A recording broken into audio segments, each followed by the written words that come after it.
Hi guys, പഴയ തലമുറയ്ക്ക് ഏറെ പ്രിയപ്പെട്ടതും ഇന്നത്തെ തലമുറക്കാർക്ക് അറിയാതിരുന്നതും ന്യൂജൻ തലമുറയ്ക്ക് പ്രിയപ്പെട്ടു വരുന്നതുമായ പഴങ്കഞ്ഞിയെ കുറിച്ചുള്ളതാണ് ഇന്നത്തെ എന്റെ ഷോർട്ട് വീഡിയോ. പഴങ്കഞ്ഞി മറവിലാണ്ടുപോയ എനിക്ക് മോന്റെ ആഗ്രഹപ്രകാരമാണ് ഞാൻ ഇതിനായി ഒരുങ്ങിയത്.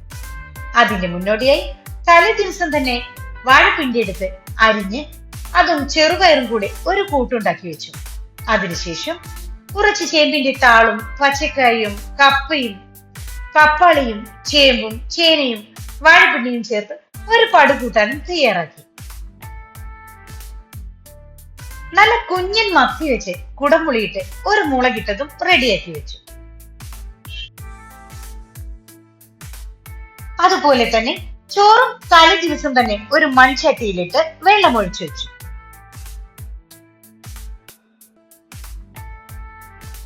ചോറ് ഒരു 12 മണിക്കൂർ ഓവർനൈറ്റ് വെച്ചാൽ അതിലുള്ള അയണിന്റെ അളവ് 10 മടങ്ങാവും.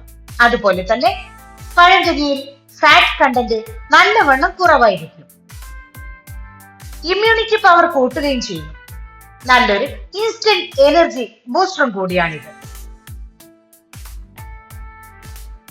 നെഞ്ചെരിച്ചിൽ, വയർ പുകച്ചിൽ, അതുപോലെ ദഹനക്കുറവുള്ളവർക്കും പഴങ്കഞ്ഞി കുടിക്കുന്നത് നല്ലതാണ്.